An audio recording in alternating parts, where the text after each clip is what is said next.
Irmãos, abramos a Escritura no capítulo 2 da carta de Paulo aos Efésios. Vamos retomar as pregações sobre esta maravilhosa carta. Interrompemos por alguns domingos e hoje vamos retomar. Capítulo 2, de 1 a 10. Diz assim a Escritura: Ele vos deu vida, estando vós mortos nos vossos delitos e pecados, nos quais andastes outrora, segundo o curso deste mundo, segundo o príncipe da potestade do ar, do Espírito que agora atua nos filhos da desobediência, entre os quais também todos nós andamos outrora, segundo as inclinações da nossa carne, fazendo a vontade da carne e dos pensamentos. E éramos, por natureza, filhos da ira, como também os demais. Mas Deus, sendo rico em misericórdia, por causa do grande amor com que nos amou, e estando nós mortos em nossos delitos, nos deu vida juntamente com Cristo. Pela graça sois salvos. E juntamente com Ele nos ressuscitou. E nos fez assentar nos lugares celestiais em Cristo Jesus, para mostrar nos séculos vindouros a suprema riqueza da sua graça em bondade para conosco em Cristo Jesus. Porque pela graça sois salvos, mediante a fé. E isto não vem de vós, é dom de Deus, não de obras, para que ninguém se glorie. Pois somos feitura dele, criados em Cristo Jesus para boas obras, as quais Deus de antemão preparou para que andássemos nelas. Amém. Nós vamos pregar nesta noite sobre o tema passando da morte para a vida. Desde que começou o mundo, que houve a queda, e Deus começou a salvar pecadores, que começou também a celeuma de como é que a salvação acontece. Se o pecador participa ou não da sua reabilitação, ou se é uma obra exclusiva do Senhor. O pecador, tendo sofrido aquele tremendo prejuízo por ocasião da queda do pecado, ele achou-se ainda na condição de se reabilitar a si mesmo, se consertar sozinho diante de Deus, ou quando muito pedir uma ajudazinha a Deus.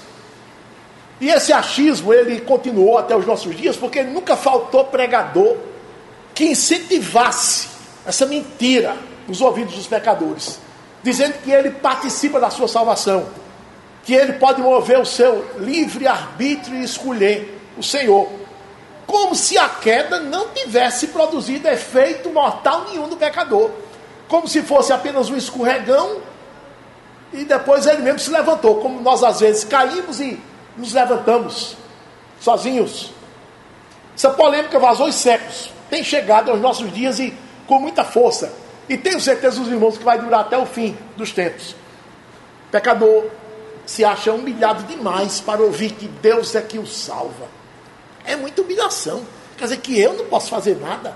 Ele se acha humilhado demais em não participar dessa reabilitação. Ser considerado um zero à esquerda, como se diz, fere profundamente a sua soberba, a sua importância, a sua capacidade, a sua competência. E por isso ele não admite ser excluído de forma nenhuma desse ato da sua salvação.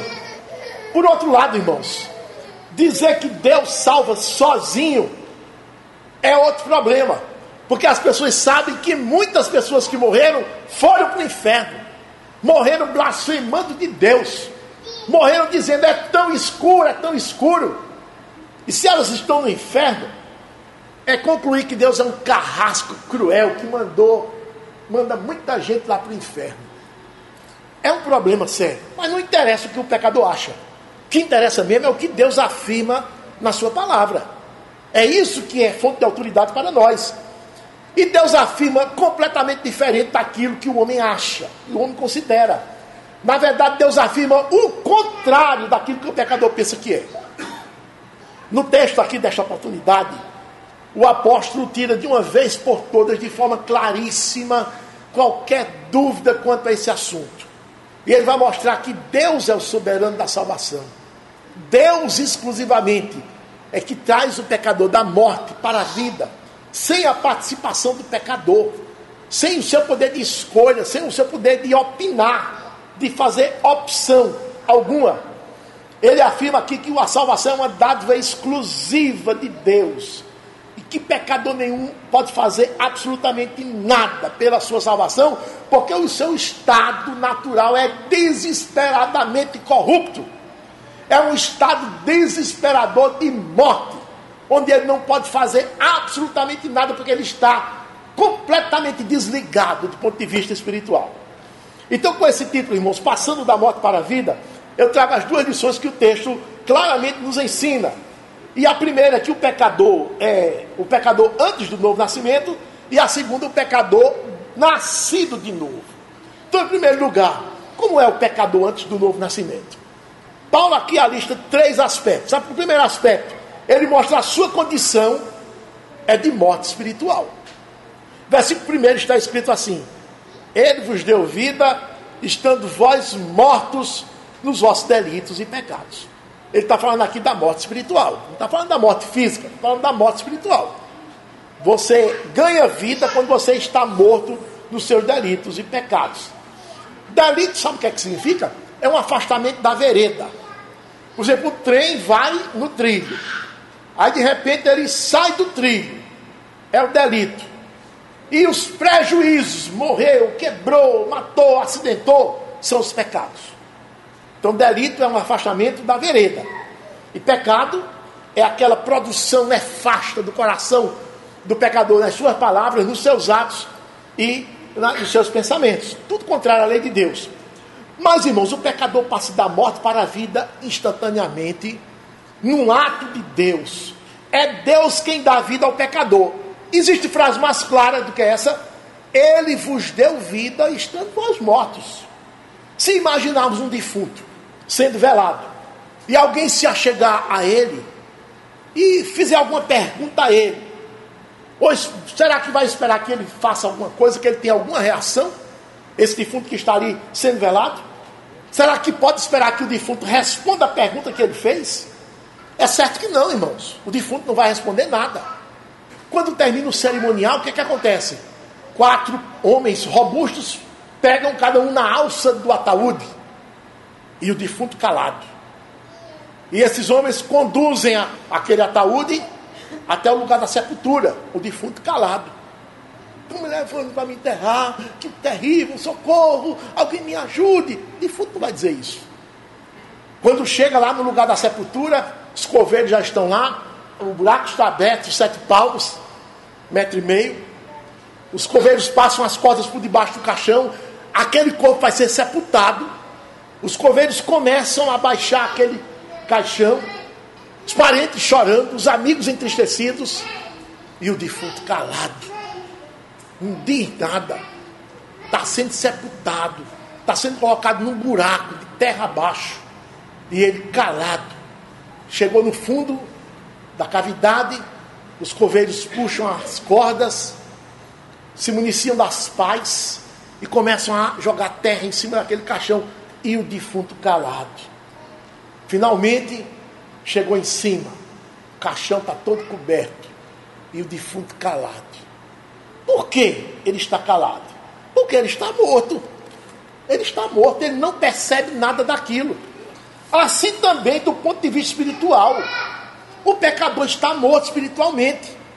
Ele não tem vida espiritual, não tem qualquer percepção espiritual. Ele está desligado da tomada espiritual, desenergizado, inerte, sem qualquer vida.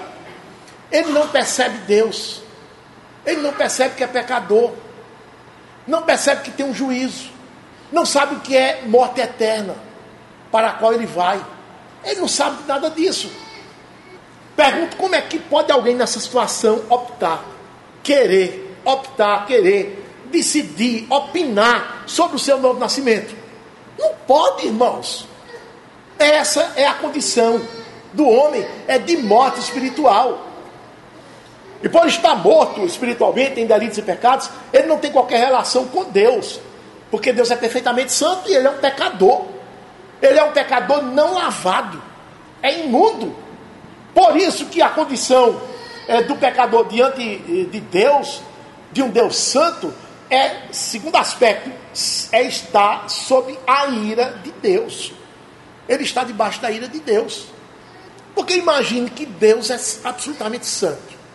Ele é tão santo que os próprios seres celestes tapam os olhos porque não suportam olhar para a perfeição dele, a santidade dele. Os querubins de Isaías 6, eles voavam com 2 asas, com 2 cobriam os pés e com 2 cobriam os olhos, para não ver a santidade de Deus. Seres celestiais perfeitos. Como pecadores poderiam estar na presença de um Deus santo desse? Então, a relação de Deus com qualquer pecador é uma relação de ira, porque ele está chafurdado do seu pecado, nunca se arrependeu dos seus pecados, gosta do seu pecado, tudo o contrário daquilo que Deus gosta e quer.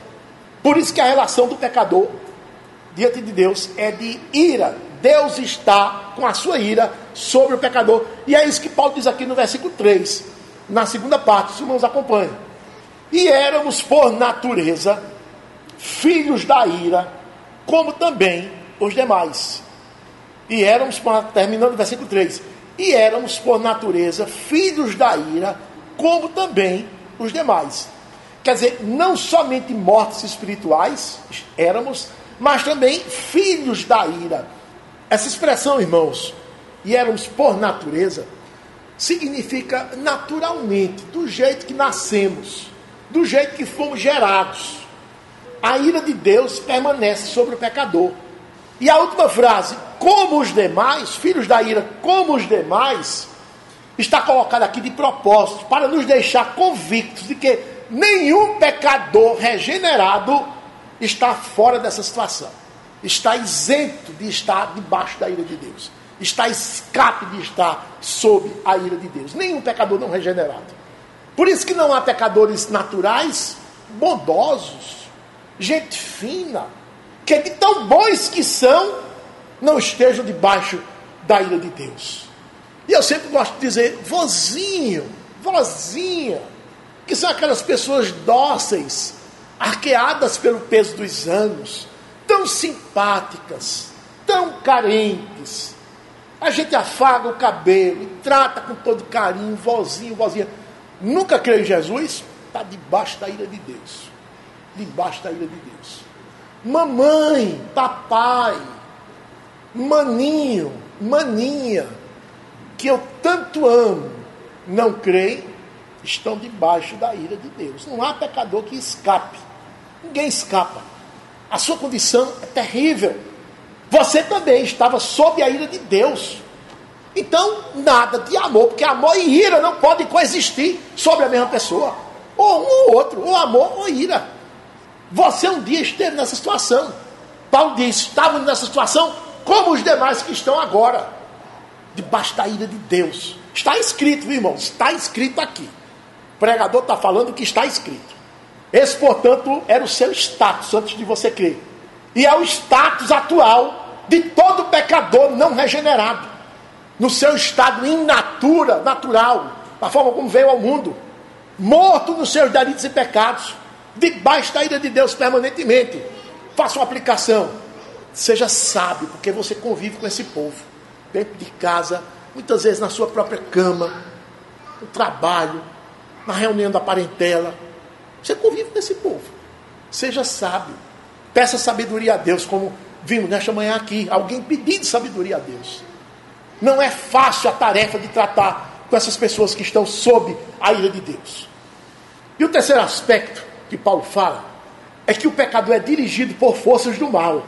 Olha, irmão, separe a situação. Morto nos seus delitos e pecados, debaixo da ira de Deus e dirigido por forças do mal.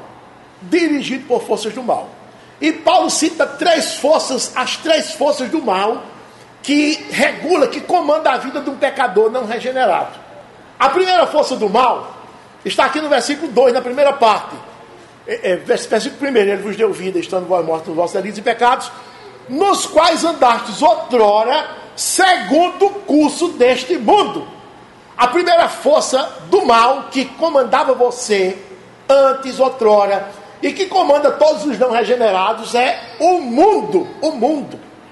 O mundo, irmãos, é o sistema iníquo no qual nós vivemos, como crentes. É um sistema corrupto, mentiroso, roubador, cheio de maldade, de malícia, de opressão, de crimes, de hipocrisia, esse conjunto todo que está não é, nas esferas administrativas das nações, das empresas, das prefeituras, de tudo e de todos, nos comerciantes, é aquele sistema iníquo da ganância do Deus Mamon, todo mundo querendo amealhar, ganhar, ter mais, juntar, acumular. É o Deus Mamon que regula, é o grande inspirador. Então antes nós vivíamos também no curso desse mundo. O mundo ditava o curso em que você deveria andar. Vá por aqui, vá por ali, vá até ali e volta. Chega ali, pega a direita, vai à esquerda, vai em frente. Éramos marionetes nas mãos do mundo. Faça isso, faça aquilo. Linguajar sujo, imundo, ímpio. Nossas palavras eram blasfemas. Nossas ações eram as piores. Irmãos, eu estou dizendo algo que todos conhecem. Porque você olhando para a sua vida, é isso mesmo. Essa é a vida daqueles que ainda estão lá. O mundo ditava o caminho em que você deveria seguir. E você obedecia, seguia por ele. Esse caminho era colorido, com luzes piscando, coloridas, satisfação da carne. Mas no final, eram caminhos de morte. Como está escrito em Provérbios 14, 12. Há caminhos que ao homem parecem direitos, mas no final são caminhos de destruição e de morte. O mundo ditava a moda, você seguia. Ditava as coisas que você deveria gostar e você obedecia. Ditava as coisas que você deveria dar valor e você dava. Valor tem quem tem, valor tem quem pode, valor tem quem é bonito, quem é bem tratado, valor tem quem é isso, quem é aquilo. Então você tinha aqueles mesmos valores do mundo. Você buscava freneticamente aqueles valores. Você queria ser famoso, queria aparecer, queria ter poder. São os valores do mundo. O mundo ditava as regras de como viver uma vida boa. A vida boa é isso, a vida de prazeres. E você obedecia. Podia até nem conseguir os objetivos, mas era essa a sua vontade, era essa a sua luta, a sua ganância, sua corrida era nessa direção, na direção desse alvo.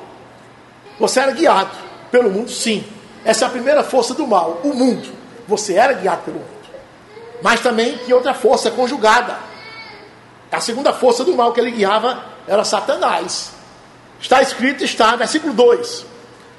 Ele termina o versículo 1 dizendo, versículo 2 dizendo, versículo 1, nos vossos delitos e pecados, nos quais andastes outrora, segundo o curso deste mundo, segundo o príncipe da potestade do ar, que agora atua nos filhos da desobediência. Potestade do ar é o maligno. É uma expressão paulina na carta aos Efésios para se referir a Satanás. Nós andávamos segundo o príncipe da potestade do ar. Quando Jesus afirmou que o mundo jaz no maligno, sabe, irmãos? É porque o mundo gosta de estar ao redor de Satanás. O mundo jaz no maligno, no mundo inteiro. Segure Efésios, veja 1 João. E é bom gravar esse versículo na sua Bíblia. 1 João capítulo 5, versículo 19, é o famoso versículo que o mundo jaz no maligno. Grave na sua Bíblia, saiba decorar. Sabemos que somos de Deus e que o mundo inteiro jaz no maligno. Então João aqui faz uma polarização. Sabemos que somos de Deus, já estamos vivos. Não é verdade? Estamos vivos. Mas o mundo inteiro jaz no maligno. Jazer é uma palavra de sepultura, palavra de morte. Jaz no maligno, está morto no maligno. Quer dizer, está entregue ao maligno, está lá ao redor do maligno, não é? Ouvindo os seus ensinamentos, agrilhoado as suas correntes. Era essa a nossa condição, irmãos. O mundo inteiro jaz no maligno. A luz do Evangelho era rejeitada completamente. E você se bandeou para o lado de Satanás, para viver amarrado a ele. Os costumes deles, nas ideias dele, nos gostos que ele inspirava, nas práticas, valores, no linguajar. E essa força de Satanás, ela trabalha a favor do mundo. Você já era dominado pela primeira força do mal do mundo, e agora veio uma outra força para lhe conduzir na mesma direção, uma outra força completamente harmoniosa com o mundo, uma força que deu as mãos ao mundo, tudo para lhe prejudicar. O mundo e a força de Satanás. Jesus disse assim: eu vim como a luz do mundo, mas fui rejeitado, porque os homens amaram mais as trevas do que a luz, porque as suas obras eram mais. Os homens viviam nas trevas, aí raia a luz ali, que é Jesus. Aí Jesus começa a pregar a verdade. Aí os homens dizem: ah, não, para ouvir essa pregação e fazer o que esse homem está mandando, eu vou ter que deixar minhas obras mais. Mas essas obras mais são as que me dão prazer, são as que me dão dinheiro, farto, são as que me capacitam a gozar e usufruir dos prazeres da casa, dos prazeres do mundo. Ah, quero não. Então a luz veio ao mundo, e os homens amaram mais as trevas do que a luz, porque as suas obras eram mais. João 3,19, Jesus disse isso com todas as letras. Isso é uma sentença terrível, uma situação terrível para os homens que não querem se arrepender. Versículo 19 de João 3, o julgamento é este, que a luz veio ao mundo, e os homens amaram mais as trevas do que a luz, porque as suas obras eram más. Os homens amaram mais a morte do que a vida, porque as suas obras eram mais. Para partir para a luz, para ganhar a vida, precisa deixar as obras mais, e eu não quero deixar, não tenho a mínima vontade de deixar. Paulo disse: naquele tempo você vivia completamente cego. E sabe por quê? Porque Satanás lhe cegou os olhos para que você não percebesse a vida espiritual. Paulo disse isso em 2 Coríntios capítulo 4, algumas páginas atrás de onde estamos, no versículos 3 e 4 de 2 Coríntios 4, ele disse assim: mas se o nosso evangelho ainda está encoberto, é para os que se perdem que está encoberto, nos quais, nessas quais pessoas, o Deus deste século é Satanás, cegou o entendimento dos incrédulos, para que lhes não resplandeça a luz do evangelho da glória de Cristo, o qual é a imagem de Deus. Satanás cega o entendimento dos incrédulos, justamente para que não lhes resplandeça a luz do evangelho da glória de Cristo. Então a força de Satanás, irmãos, era a segunda força que ele dominava antes de você nascer de novo, pela ação do Espírito Santo. E foi uma força que só veio ser somada, só veio somar a primeira força que já dominava, que era o mundo. Então os seus parentes não crentes, os seus queridos, seus amigos não crentes, seus conhecidos não crentes, eles estão dominados por essas forças terríveis. É a força do mundo e a força de Satanás. Essas forças agrilhoam o pecador. Elas trabalham juntas, elas se somam. São muitas toneladas de grilhões sobre o pecador. Pensa que terminou? Tem uma terceira força ainda, que o apóstolo denuncia. E sabe qual é essa terceira força? Aí é o próprio coração. É o pecador não nascido de novo, é dirigido também pelo seu próprio coração mau. Diz aqui no capítulo 2 de Efésios, versículo 3. Quando termina o versículo 2, dizendo do Espírito que agora atua nos filhos da desobediência, entre os quais também todos nós andamos outrora, segundo as inclinações da nossa carne. Estão vendo, irmãos? Segundo as inclinações da nossa carne. Aqui não tem nada a ver com o mundo, nem com Satanás. Aí ele já fala da nossa carne, fazendo a vontade da carne e dos pensamentos. Terceira força, irmãos, está aqui.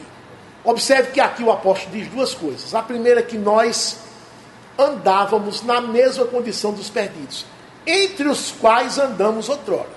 Andamos nessa mesma condição. Por isso que quando nós olharmos para os perdidos, olhamos com compaixão. Nunca olhemos para os perdidos como o fariseu olhou para o publicano, de cima para baixo. Esse aí, não sou como esse aí. Nunca façamos isso, irmãos. Nunca façamos. Nós andamos nessa condição. Olhemos para os perdidos com grande compaixão, com grande dó, com grande piedade, com grande desejo que eles se convertam. Oremos por eles, façamos tudo para que eles se convertam, porque a situação deles é terrivelmente desesperadora, igual a que nós experimentamos antes do nosso novo nascimento. É exatamente igual. Entre os quais andamos outrora, os quais são os filhos da desobediência.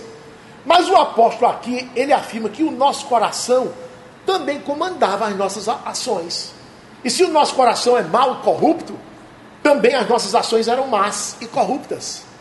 O profeta Jeremias, ele fez a declaração mais espetacular do que seja o coração humano. Capítulo 17 de Jeremias, versículo 9, diz assim: enganoso é o coração, mais do que todas as coisas. Terminou? Não. E desesperadamente corrupto. Terminou? Não. Quem o conhecerá? Quem é capaz de conhecer? Duas qualidades negativas, terríveis do nosso coração humano: enganoso e corrupto. Ele nos engana, irmãos. Ele nos engana e nós falamos segundo ele. Falamos de forma enganosa para com o nosso próximo. Falamos de forma enganosa para com o nosso Deus. Agimos de forma falsa, hipócrita. Ele não está nos enganando. Ele é corrupto. Ele é mau. Ninguém pode confiar no coração, não. Por isso que quando o psicólogo diz assim a você: olhe, ouça o seu coração. Ele está dando a você o conselho do ímpio. É o conselho verdadeiro do ímpio. Ouça o seu coração. Como é que eu vou ouvir um coração maligno desse, corrupto desse, enganador desse? Louco é quem faz isso. O que temos que ouvir é a palavra de Deus na Escritura. É isso que vai me orientar. Cadê o irmão fulano? Ah, ele está tão depressivo. Qual é a medida que ele está tomando? Ele está fazendo as sessões de terapia com o psicólogo. Pois vá. Você vê o que vai acontecer? Ele vai mandar você ouvir o seu coração. Vai dizer que o pecado que você está cometendo não é pecado não. Não é pecado não. Todo mundo faz isso. Se fosse isso assim, todo mundo é depressivo. São os argumentos satânicos e malignos que ele lança contra o crente que está fazendo terapia. Procura o pastor. Procura a Escritura. Procura a psicologia, não o psicólogo não. Procura o pastor e a Escritura. São aqueles que estão abalizados ali conduzir, fazer a terapia. Eles vão dizer a você: olha, não ouça o seu coração é corrupto, você precisa deixar o pecado, você precisa se arrepender. É isso que o pastor vai dizer e vai mostrar na Escritura. É isso que vai lhe tirar da depressão. Aquela depressão que não tem causas físicas, aquela depressão que é por causa de pecados abafados, sabe, irmãos? Longamente. Então, se o meu coração é mau, minhas ações são mais. Se o meu coração é corrupto, minhas ações serão corruptas. Eram assim antes de nós crermos no Senhor. Os ímpios estão nessa terceira força também. Já pensaram a condição dos ímpios? Serem dominados por três forças, cada uma mais poderosa do que as outras. Todas três trabalhando em conjunto para derrubá-lo. Como é que um homem desse pode se salvar, irmãos? Como pode? O mundo, Satanás e o próprio coração dele. Um pecador não convertido, nenhuma das suas ações pode suportar a inspeção de Deus. Por quê? Porque são inclinadas a todo mal. Paulo diz aqui: segundo as inclinações da nossa carne, entre os quais também andamos outrora, segundo as inclinações da nossa carne. Sabe o que é a inclinação da carne? É aquela vontade que você tem de pecar. Tudo quanto você tinha vontade de fazer, fazia. Você atendia a todos os desejos do seu coração. Todos. As concupiscências, vicissitudes. Bastava ter aquele desejo, você ia e cumpria. Mesmo com todas essas declarações de Deus, os pecadores não regenerados ainda se acham bons. Ah, sou bom. Eu sou uma boa alma. Irmãos, olha, nível de cegueira. É o nível de cegueira que os leva a pensar isso, que são bons. Reconhecem que tem pecados, aqui e acolá. Mas se botar na balança, meus atos bons, ó, baixa, a balança sobe. Meus atos bons e meus atos ruins ficam lá em cima. A balança pesa mais com meus atos bons. Quanto engano vive o pecador que confia no seu próprio coração. Deus afirma diferente. Em Romanos capítulo 7, versículo 18. Porque eu sei que em mim, isto é, na minha carne, não habita bem nenhum, irmãos. É Deus quem está dizendo isso, irmãos, a respeito do coração do pecador. Eu sei que em mim, isto é, na minha carne, não habita bem nenhum. Nenhum bem. Nenhum é nenhum, é zero. Qual é o bem que você tem na sua carne? Zero. Não há bem na minha carne, no meu coração. No capítulo 8 de Romanos, no versículo 6, porque o pendor da carne dá para a morte, pendou a inclinação, porque a inclinação da carne dá para a morte, quer dizer, só leva você para a morte, e só faz você agir com as pessoas, levando-as para a morte, para o buraco. Em Romanos 3,12, todos se extraviaram, a uma se fizeram inúteis, não há quem faça o bem, não há nenhum sequer. Não há nenhum sequer.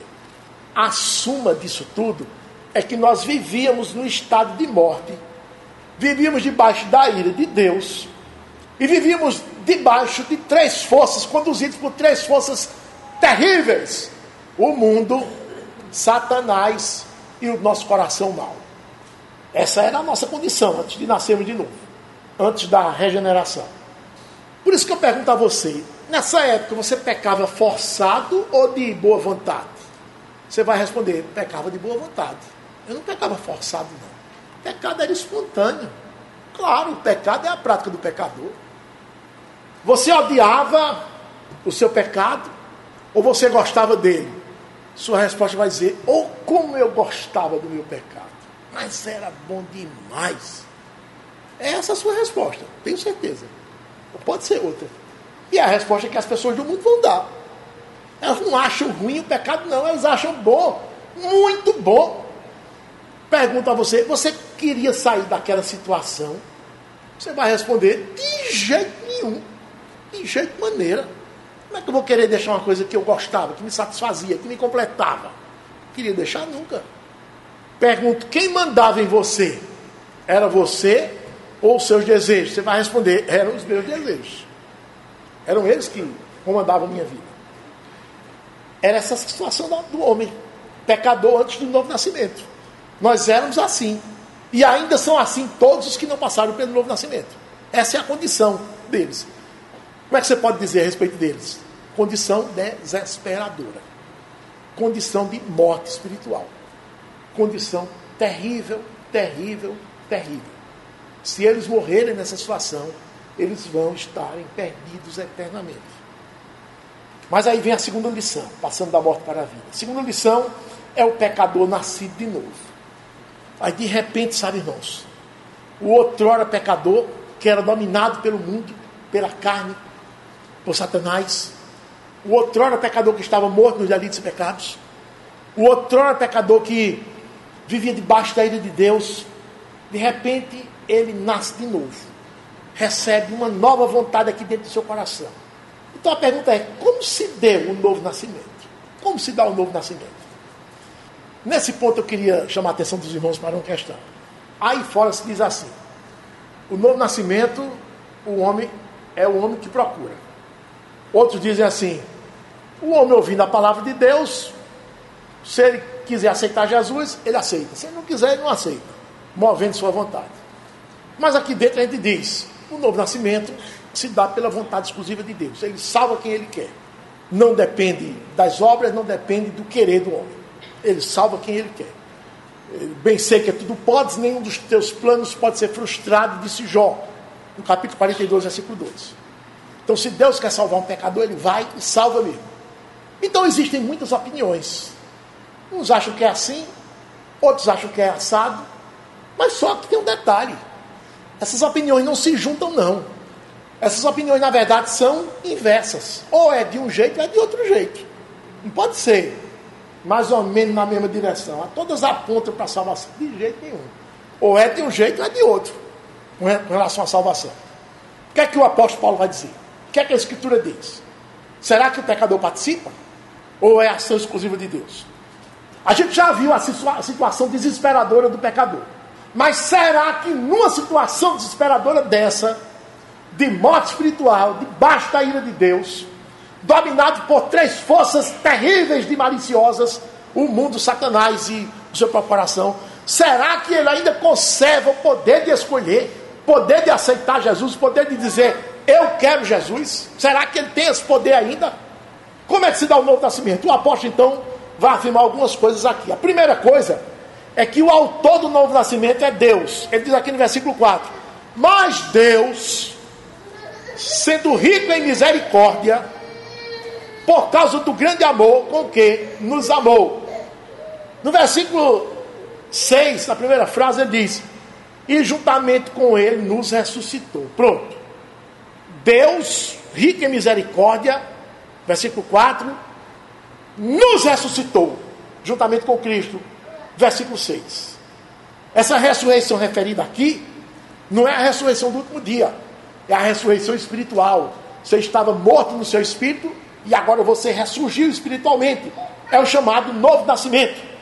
Por isso que no versículo 1, ele disse: ele vos deu vida. Ele vos deu vida. Então, Deus é o autor do novo nascimento. No versículo 10, na primeira parte, nós somos feitura dele. Esse feitura aqui não é quando ele me fez fisicamente, não. Esse feitura aqui é quando ele me fez nascer de novo. Ó, somos feitura dele, criados em Cristo Jesus, está vendo? Está falando do novo nascimento. Então Deus é o autor do novo nascimento. Tem participação humana aqui? Não há participação humana alguma. Somos feitura dele. Ele nos deu vida. Ele, sendo rico em misericórdia, por conta do seu grande amor com quem nos amou, ele nos ressuscitou. Nos ressuscitou. Então o autor é Deus. E a causa apresentada pelo apóstolo está aqui no versículo 4. Por causa do grande amor com quem nos amou. A causa que Deus me salvou foi essa. O grande amor com quem me amou. É nesse ponto, irmãos, que também existe um grande problema. Porque diz-se comumente por aí que Deus ama a todos. Deus ama todo mundo indistintamente. Se isso fosse verdade, então ele mandaria todo mundo para o céu. Mas não é verdade. Tanto é que todos não vão para o céu. Na verdade, na Escritura, o amor de Deus só está em conexão com os eleitos. Posso mostrar pelo menos 2 textos para você. Colossenses, capítulo 3, versículo 12. Revesti-vos, pois, como eleitos de Deus, a palavra eleitos aí, está vendo? Santos e amados, de ternos afetos de misericórdia, de bondade, de humildade, de mansidão, de longanimidade. Então repare, revesti-vos, pois, como eleitos de Deus, santos e o quê? Amados. Eleitos e amados. A eleição só está em conexão, o amor só está em conexão com os eleitos. Eleitos e amados. Está bem claro aqui. 1 Tessalonicenses, o livro seguinte, capítulo 1, versículo 4. Reconhecendo, irmãos, amados de Deus, a vossa eleição. Está aí, amados, eleitos. São os amados de Deus, são os eleitos, irmãos. São os amados. Então a causa pela qual Deus nos salvou foi por conta do amor dele. Ele nos amou e nos elegeu. Isso nos remete ao fato de que Deus só ama aqueles que lhe obedecem. Porque os que não obedecem ele não ama. Ele vai fazer perecer. O que é que diz João 3,16? Porque Deus amou o mundo de tal maneira que deu o seu Filho unigênito para que todo aquele que nele crê não pereça, mas tenha a vida eterna. Os leitores parecem que só conseguem ver o amor de Deus nesse versículo, né? Mas é um versículo que contém claramente o amor de Deus e a ira de Deus. Porque Deus amou o mundo. Pensa que é todo mundo, são todas as pessoas? Não, não são todas as pessoas. Deus amou o mundo de tal maneira que deu o seu Filho unigênito para que todo que nele crê tenha a vida eterna. Ele ama o mundo que nele crê. E esse mundo que nele crê vai ter a vida eterna. O mundo que não crê vai o quê? Perecer. Para que não pereça. Então o mundo que não crê não está debaixo do amor de Deus e vai perecer. Vai perecer. Não tem para onde. Isso é prova de que Deus, embora misericordioso com todos, não ama a todos, de modo eletivo, de forma nenhuma. Só ama os eleitos. Por isso que não somos salvos pela misericórdia, mas pela graça. Pela graça eu sou salvo, diz o apóstolo. Então, Deus é o autor da salvação. E a causa é o amor. Agora, o método que ele usa. Qual o método que ele usa para você nascer de novo? Paulo cita 3 coisas aqui, veja. A primeira, ele diz que não é pelas obras. Nos versículos 8 e 9 de Efésios. Porque pela graça sois salvos, mediante a fé. E isto não vem de vós. Isto, sabe, irmão, se refere à graça e à fé. Pela graça sois salvos, mediante a fé. Então, ele citou 2 atributos aí. Graça e fé. 2 dádivas. Graça e fé, melhor dizendo. E ele diz: isto não vem de vós. Isto se refere à graça e à fé. É dom de Deus, quer dizer, é dádiva de Deus. Não de obras, versículo 9, para que ninguém se glorie. Então, se a salvação não vem pelas obras, então não vem pelos méritos. Porque mérito só tem quem tem obras. Não é verdade? Se não vem pelas obras, então não há mérito na salvação. Se não há mérito, então ela vem apesar dos meus deméritos? Sim, ela vem apesar do seu demérito. Então o que é isso? Graça. Responda assim, é graça. Ela vem apesar dos seus deméritos. Apesar de você não merecer, ela vem. Isso é graça. Graça é a salvação recebida quando se merecia a condenação eterna. Se não vem pelas obras, então o pecador nada faz, nenhuma obra. Nem mesmo, eu aceito Jesus. Levante a mão, levante uma das mãos, se aceita Jesus. Nem isso tem. Nem isso tem. Se o pecador fizer alguma coisa, Paulo diz, anula a graça. Romanos 11, veja que versículo interessante. Romanos 11, versículo 6. E se é pela graça, já não é pelas obras. Do contrário, a graça já não é graça. Então Paulo diz que o contrário de graça é obras. O antônimo de obras é graça. A salvação se dá não pelas obras, mas pela graça. Porque se fosse por obras, a graça já não seria graça. Não tem para onde correr. O pecador é salvo sem merecer a salvação que recebe. Então a primeira coisa é que não vem pelas obras. Primeira coisa. A segunda coisa que ele diz é que a salvação vem através de Cristo. E aqui, irmãos, é que muitas pessoas se enganam, sabe? No versículo 10 de Efésios, ele diz: pois somos feitura dele. Está falando do novo nascimento. Segunda frase: criados em Cristo Jesus. Criados em Cristo Jesus. Essa frase aqui significa, irmãos, que o Pai não nos dá nada sem que seja mediante Jesus. Nada Ele nos dá sem que seja mediante Jesus. Tudo, todo caminho, todo alcance seu em Deus é mediante Jesus. Não existe atalhos. Deus não trata com o pecador diretamente assim, sabe? Trata não. Só trata mediante Jesus. Pergunta às pessoas aí fora: você crê em Deus? Creio em Deus. Tirar o chapéu. Gosta de Deus? Gosto. E de Jesus? Prefiro Maria. Prefiro São Bartolomeu, São Judas Tadeu, Cosme e Damião. Aí começa a desfilar o Rosário de Santos. Nenhum desses leva a Jesus. Só Jesus é que leva a Deus. Eu sou o caminho, eu sou a verdade, eu sou a vida. Ninguém vem ao Pai se não for por mim. Então você dizer que crê em Deus e não crê em Jesus, não obedece a Jesus, não reconhece Jesus como sua justiça, como aquele para o qual você deve correr, como aquele a quem você deve recorrer, você nunca será salvo. Você não entende o que é salvação.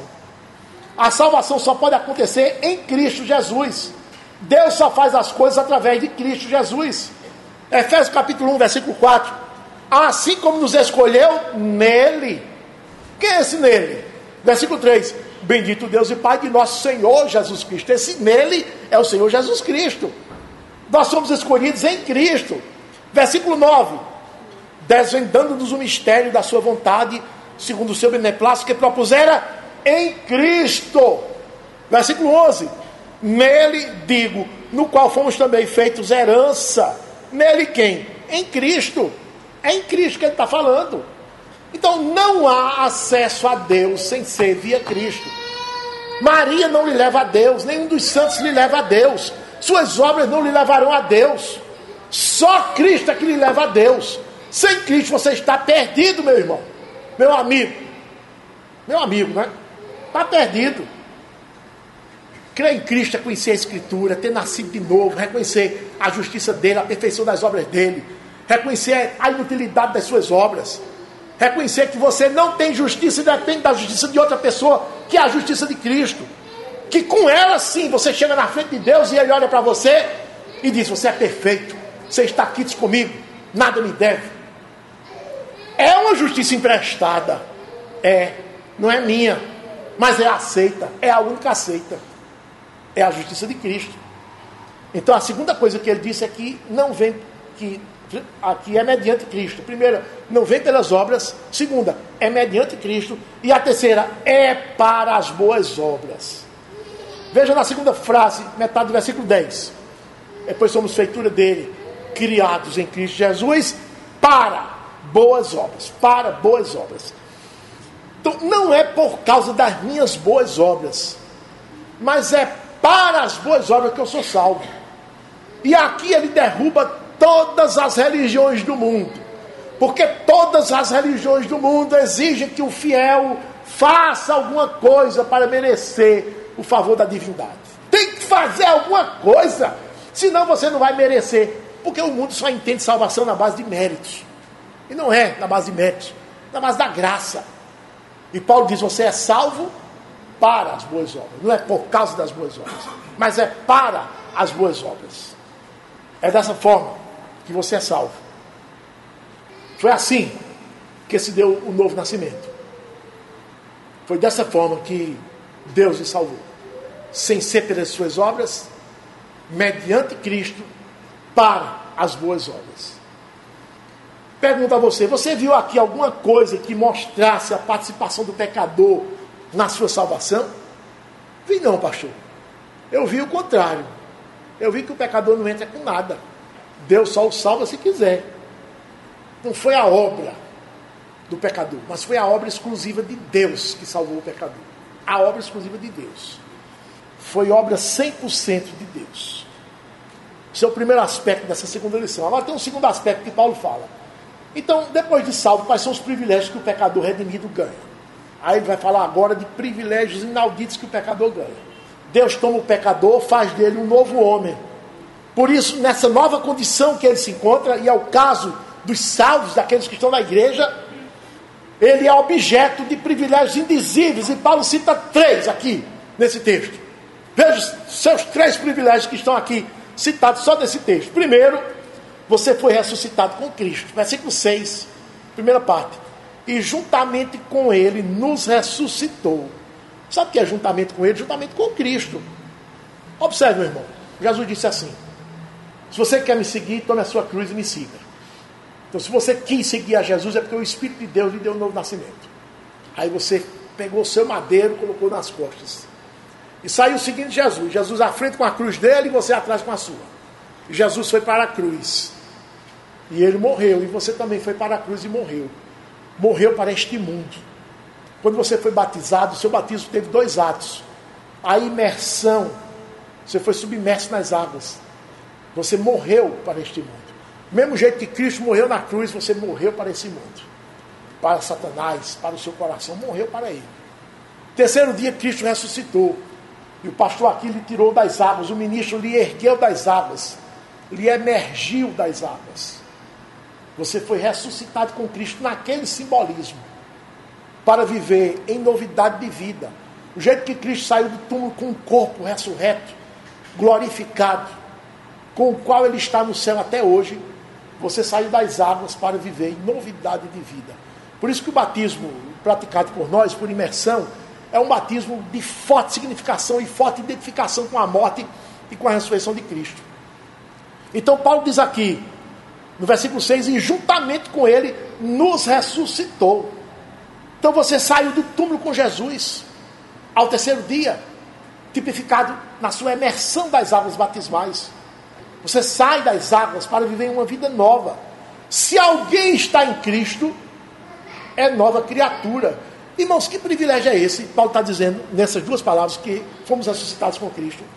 Você vivia chafurdado no pecado, dominado pelo seu coração mau, dominado por Satanás, dominado pelo mundo, agrilhoado ao pecado, em grandes depressões, usufruindo de prazeres transitórios do pecado, porque o pecado só dá prazeres transitórios, é aquele momento ali, isso é finir.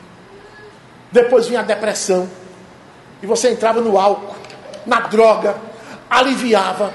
Quando passava o efeito deles, a sua depressão era maior, o seu vazio, sua angústia de alma. Que situação terrível era a sua. Aí o Senhor lhe libertou lhe fez nascer de novo, lhe tirou do domínio daquelas forças terríveis do mundo de Satanás e do seu próprio coração. E você que estava debaixo da ira de Deus passou a estar sob o amor de Deus, sem peso de consciência. Aquela consciência que lhe pesava não existe mais, porque justificados, pois, mediante a fé, temos paz com Deus. Olha, é uma paz que eu sinto em minha alma, vivo espiritualmente, percebe Deus, ama a Escritura. Todos esses privilégios estão contidos nessa frase: lhe ressuscitou juntamente com Cristo. Se alguém está em Cristo, nova criatura é. As coisas velhas passaram, toda aquela escravidão que você tinha ao pecado passou, a Satanás passou, aquela condição de estar debaixo da ira de Deus passou, tudo se fez novo, tudo se fez novo. 2 Coríntios 5,17, se alguém está em Cristo, é nova criatura, as coisas velhas passaram, eis que tudo se fez novo. Esse é o primeiro privilégio. Segundo privilégio, ele lhe tornou um cidadão do céu. Versículo 6, e juntamente com ele nos ressuscitou e nos fez assentar nos lugares celestiais em Cristo Jesus. Lugar celestial é o céu. Quando Cristo ressuscitou e passou 40 dias entre os homens, 40º dia ele foi assunto, ele subiu aos céus e foi recebido lá com grande glória, assentou-se à destra do Pai. Pois, irmãos, você também subiu aos céus, figuradamente, é ali que os crentes estão. Porque tudo quanto acontece com o noivo, diz respeito, tem reflexo imediato na noiva. Você está aqui agora cultuando, pois tenha certeza que essa aqui é a atmosfera celeste. Você vive na atmosfera celeste. Quando você ora, Senhor, entramos no trono da graça, e nós não dizemos essas palavras, isso é a esfera celestial. Seu nome está aqui, ó, na mão do Senhor, na relação que Ele tem nas mãos. Está lá o seu nome. Você está na esfera celestial. Figuradamente é ali que você está. Você foi condenado com Cristo, foi julgado, foi crucificado, ressuscitou, e Ele subiu aos céus, assentou nos lugares celestiais. E Paulo diz a mesma coisa aqui com você. Ele diz que nos fez assentar nos lugares celestiais em Cristo Jesus. Está escrito, nos fez, não é nos fará não, nos fez. Mesmo você não estando lá presencialmente, materialmente, mas o apóstolo toma o fato como já sendo líquido e certo e o aplica espiritualmente, e nos fez assentar nos lugares celestiais. Por isso que entramos no Santo dos Santos com as nossas orações, no nosso culto. Quando estudamos e vivemos as Escrituras, nós estamos na esfera celestial. E as pessoas olham para você, que convivem com você, e dizem, tu não és daqui desse mundo. As pessoas não dizem isso aqui e acolá. Você não é desse mundo. Você não existe. São expressões bem simples que a gente escuta, mas é porque as pessoas notam que nós vivemos em outra esfera. E não é no mundo da lua, não. Olha, fulano vive no mundo da lua. São aquelas pessoas aéreas, alheias à realidade. Com você não se diz isso. Você não é desse mundo, não. Você não é desse mundo. Você não existe. São palavras que ouvimos, irmãos, expressões que ouvimos e que nos dignificam, porque estabelece a glória de Deus. Nós estamos na terra, sim, mas nós estamos vivendo no ambiente de Deus. Jesus não disse à mulher samaritana, meu Pai é Espírito, e Ele procura adoradores que o adorem em Espírito e em verdade. Se meu Pai é Espírito, um Espírito vivo, Deus é Espírito vivo, e você espiritualmente está vivo, então você está na presença de Deus o tempo todo. O tempo todo, quer no culto público, quer no culto particular, quer no culto doméstico, quer na cidade, no trabalho, onde quer que esteja, está na presença do Senhor. Jacó disse, na verdade o Senhor está nesse lugar, eu não sabia. Mas você sabe que está na presença de Deus. Isto é, você está na esfera celestial, com os pés na terra, mas você vive na presença de Deus. Esse é o segundo aspecto. E o terceiro aspecto, o terceiro privilégio, está em Efésios 2,7. Quando Paulo diz assim, para mostrar nos séculos vindouros a suprema riqueza da sua graça, em bondade para conosco, em Cristo Jesus. Que coisa, né, irmãos? Mostrar nos séculos vindouros a suprema riqueza da sua graça, em bondade para conosco, em Cristo Jesus. Nós fomos agraciados, sabe? Fomos agraciados. Recebemos a salvação pela graça. Mas o apóstolo diz que essa graça vai ser tão glorificada, tão louvada, tão enaltecida, exaltada, nos séculos vindouros, irmãos, para mostrar nos séculos vindouros a suprema riqueza da sua graça, em bondade para conosco, em Cristo Jesus. A graça foi derramada sobre a sua vida, mas a admiração dela é pouca hoje, sabe? As pessoas admiram pouco. Aqui e acolá é que alguém admira a graça de Deus em você. Rapaz, eu admiro fulano, ele era isso, era aquilo, mas hoje é um crente fiel. E ele estava comigo no bar, na prostituição. E quando estava lá, ele estava sentindo um negócio diferente, se lembrando de um hino que a mãe dele cantou, de um conselho que o pai dele deu, e ele saiu com a cabeça baixa. Depois daquele dia, aquele homem foi outro. Eu já ouvi esse testemunho. Depois daquele dia, aquele homem foi outro.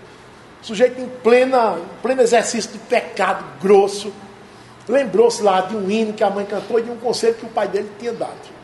Os pais eram crentes, ele estava desviado, né? Ou nunca foi crente. Mas lembrou-se naquela hora, quer dizer, o Espírito usou a palavra e o chamou naquela hora. Ele saiu dali quebrado, cabisbaixo. Os amigos, vem rapaz, vem para cá, não vá atrás dele. Não, deixa ele ir. Curtir lá a tristeza dele. A partir daquele dia, os amigos tiveram a surpresa.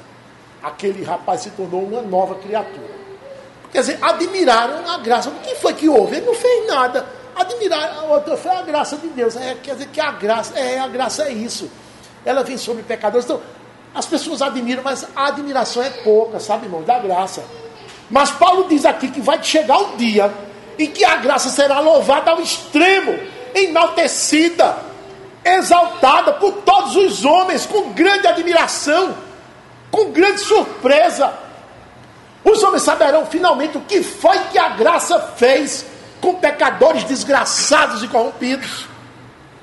E quem vai adorar, quem vai enaltecer, melhor dizendo, quem vai louvar a graça de Deus, são os homens, são os anjos, são os demônios, todo tipo de criatura vai exaltar a graça de Deus. O queixo vai cair. Quer dizer que a graça foi a graça que salvou esse povo. É abissal, portanto, irmãos, o privilégio do pecador que recebe a nova vida em Cristo. São privilégios permanentes aqui nessa terra e privilégios futuros, anunciados para o futuro ainda, que são sem conta os privilégios. Pergunto, você que é salvo, você tem usufruído de todos esses privilégios? Você tem meditado sobre esse privilégio de ter sido ressuscitado com Cristo? Tem meditado sobre o privilégio de pertencer à esfera celestial? Eu estou com os pés aqui, mas eu pertenço à esfera celestial. Eu vivo na presença de Deus. Tenho uma afinidade tremenda com o Pai, com o Filho, aqueles que estão no trono do universo. Eu acesso pela oração, pela escritura, pela meditação, pelo meu viver diário. Você tem ideia de que a graça que foi derramada sobre você será motivo de grande ovação no futuro? Será louvada e você, será privilegiado naquele momento. Foi assim que se deu o seu novo nascimento. E foram esses os privilégios que foram anunciados sobre você. Para concluir, nós dizemos assim: você estava morto e reviveu. Estava perdido e foi achado, como filho pródigo. E mais, você nada fez para isso. Pelo contrário, você fez por onde não receber. Fez por onde não receber. Seus atos, pensamentos e palavras conspiravam contra você o tempo todo. Mesmo assim, soberanamente, Deus decidiu lhe salvar. Por favor, tirando-lhe da fossa do pecado, na qual você estava atolado. Ele lhe ressuscitou, ele lhe deu vida. Lhe tirou da morte e lhe trouxe a vida. E essa vida é a vida eterna, que você já ganhou, que você já tem, que você já goza desde agora, a vida eterna. Portanto, o que dará você ao Senhor por todos os seus benefícios? Como perguntou o salmista no Salmo 116. Que darei eu ao Senhor por todos esses benefícios? O que é que você pode fazer? Diga aí. Pense, medite, responda. Você pode dizer como os irmãos puritanos, que o Cordeiro receba, através das nossas vidas, a glória devida ao seu nome. Que o Cordeiro receba, através das nossas vidas, a glória devido ao seu nome, pelo sacrifício que ele fez por mim. Os irmãos puritanos disseram isso. Você foi trazido da morte para a vida pela graça, pela mercê de Deus. Assim renda graças ao Senhor em todos os seus dias e viva de acordo com os mandamentos. Viva essa vida celestial para a qual você foi ressuscitado com Cristo. Viva essa vida celestial condigna com o seu assentar-se nas regiões celestes. E tudo lhe irá bem, e o Senhor receberá a glória devido ao seu nome. Quem tem ouvidos para ouvir, ouça. Amém. Vamos baixar nossas cabeças, vamos orar, encerrando este culto. Nosso Deus, terrível era a nossa comunhão diante de Ti. Quanto mais lemos a Tua Escritura, quanto mais ouvimos a Tua Palavra, mas ficamos assustados, ó Deus, com aquela situação em que nos encontrávamos. E pior, Senhor, não sentíamos, dávamos até gargalhadas, vivíamos nos prazeres, ó Deus, como se fôssemos viver eternamente, profundamente enganados, completamente, redondamente enganados pelo nosso próprio coração. Mas Tu tiveste misericórdia de nós, Senhor, naquela situação, e não nos ceifaste a vida. Esperaste, ó Deus, o momento em que nos chamaríamos à fé, preservasse as nossas vidas, e então no devido tempo nos chamaste pela chamada eficaz, pela vocação celeste, e ouvimos a Tua palavra, ouvimos a Tua voz, e nascemos de novo pelo Teu querer, e fomos chamados, ó Deus, da morte para a vida. E aqui estamos, ó Deus, estamos dominados por forças do mal, e aqui estamos livres, Senhor, dominados pela força do Santo Espírito. Estávamos mortos nos delitos e pecados, e agora estamos vivos. Estávamos debaixo da Tua ira, Senhor, e agora estamos sob o Teu amor eterno. Estávamos debaixo de culpa, e agora estamos em paz contigo. Tudo isso, ó Deus, pela Tua mercê, pelo Teu beneplácito, pela Tua vontade soberana. Por isso a glória é Tua. Não temos nenhuma glória, Senhor. Fomos dados ao Senhor Jesus Cristo como um presente. Por isso, ó Deus, que estamos seguros nas mãos do nosso Senhor. Mas, ó Deus, dá que possamos ter misericórdia daqueles que lá estão ainda. Possamos chorar por eles, clamar por eles, pregar a eles. Que não nos aquietemos, ó Deus, porque a situação deles é terrível. Se eles morrerem como estão, eles se perderão, Senhor. E pode ser até esta noite a morte deles, qualquer um deles. Portanto, agoniza-nos, ó Deus, angustia-nos, ó Deus, com essa inquietação, para que possamos cumprir a Tua palavra, a Tua ordem de ir pregar o Evangelho e testemunhar das Tuas verdades a esse povo. Transforma-nos, ó Deus, numa igreja missionária, evangelizadora, porque nós não temos sido essa igreja evangelizadora. Essa evangelização tem sido paupérrima, Senhor. Está na boca de 2 ou 3. Ajuda-nos a reverter essa situação, Senhor. Livra-nos desse egoísmo espiritual, onde estamos usufruindo dos prazeres e os privilégios espirituais somente para nós. Não estamos querendo partilhar com os perdidos, mesmo os nossos parentes, os nossos queridos. Por isso pedimos perdão, pedimos a Tua mercê, a Tua graça, pedimos a Tua ajuda para mudar essa situação nas nossas vidas. Nosso Deus, nessa semana que se inicia hoje, dá-nos uma semana na Tua presença. Dá-nos uma semana de santificação, Senhor. Semana de paz. E se Tu nos levarmos, ó Deus, que vamos em paz ao encontro contigo. Se for da Tua vontade também que sejam as nossas vidas preservadas. E em 8 dias estejamos de novo aqui na Tua presença. Reunidos. Nesses momentos, ó Deus, mágicos, Senhor. Até. Momento de grande alegria, de regozijo, de gozo na Tua presença. Abençoa os irmãos, ó Deus, que vão trabalhar, que vão sair, viajar, andar, ir e vir. Protege-os, preserva-lhes a vida, livra-lhes do mal, Senhor. Mal moral, mal espiritual, do mal físico. Aqueles que andam perigosamente, aqueles que trabalham viajando. Concede, ó Deus, prosperidade ao Teu povo, abre portas de trabalho, abre portas de boas vendas, Senhor, ao Teu povo. Misericórdia daqueles que estão se preparando para provas finais, Senhor. Ajuda todos os Teus filhos para que eles tirem boas notas e honrem o Teu nome. Sejam bons estudantes, bons compreendedores das palavras que estudam.